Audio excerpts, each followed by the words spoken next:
ಎಲ್ಲರಿಗೂ ನಮಸ್ಕಾರ. ಇವತ್ತು ವಿಟಮಿನ್ B12 ಹೆಚ್ಚಿಸುವಂಥ ಸಸ್ಯಾಹಾರಿ ಆಹಾರಗಳ ಬಗ್ಗೆ ಹೇಳ್ತೀನಿ. ನಾನು ಇದ್ರ ಬಗ್ಗೆ ಆಲ್ರೆಡಿ ವಿಡಿಯೋ ಮಾಡಿದ್ದೀನಿ. ನೀವೇನಾದ್ರು ನೋಡಿಲ್ಲ ಅಂತಂದರೆ ತಪ್ಪದೆ ಆ ವಿಡಿಯೋನ ಫಸ್ಟ್ ನೋಡಿ. ಅದು ತುಂಬ ಚೆನ್ನಾಗಿ ವರ್ಕ್ ಆಗುತ್ತೆ. ಅದನ್ನ ಡಾಕ್ಟರ್ ಖಾದರ್ ಸರ್ ಅವರು ಹೇಳಿರುವಂಥದ್ದು.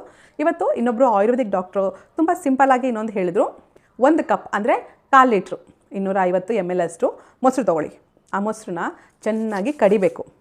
ಮಜ್ಜಿಗೆ ಕೋಲು ಇರುತ್ತಲ್ವ, ಆ ಮಜ್ಜಿಗೆ ಕೋಲಲ್ಲೇ ಚೆನ್ನಾಗಿ ಕಡಿಬೇಕು. ನಂತರ ಅದಕ್ಕೆ 3 ಕಪ್ಪಷ್ಟು ಅಂದರೆ 3/4 ಲೀಟ್ರಷ್ಟು 750 ml ಅಷ್ಟು ನೀರನ್ನ ಹಾಕ್ಬಿಡಿ.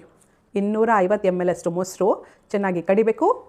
ನೀರು 750 ml ಅಷ್ಟು 3/4 ಲೀಟ್ರಷ್ಟು ನೀರು ಹಾಕ್ಬಿಟ್ಟು ಮತ್ತೆ ಒಂದು ಸ್ವಲ್ಪ 10 ಸೆಕೆಂಡ್ 20 ಸೆಕೆಂಡಷ್ಟು ಕಡೀರಿ ಸಾಕು.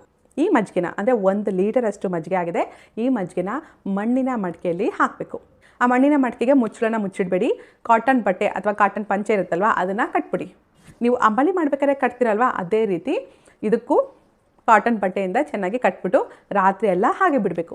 ಇದನ್ನು ರಾತ್ರಿ ಮಲಗೋಕ್ಕಿಂತ ಮುಂಚೆ ಮಾಡ್ಕೋಬೇಕು. ಬೆಳಗ್ಗೆ ಎದ್ದಾಗ ನೀರು ಕುಡೀರಿ. ನಂತರ ಬ್ರಷ್ ಎಲ್ಲ ಮಾಡ್ಕೊಂಡು ಆದಮೇಲೆ ಈ 1 ಲೀಟರ್ ಮಜ್ಜಿಗೆನ ಮನೇಲಿರೋರೆಲ್ಲರೂ ಕುಡೀರಿ. 1 ಗ್ಲಾಸಷ್ಟು ಕುಡೀರಿ.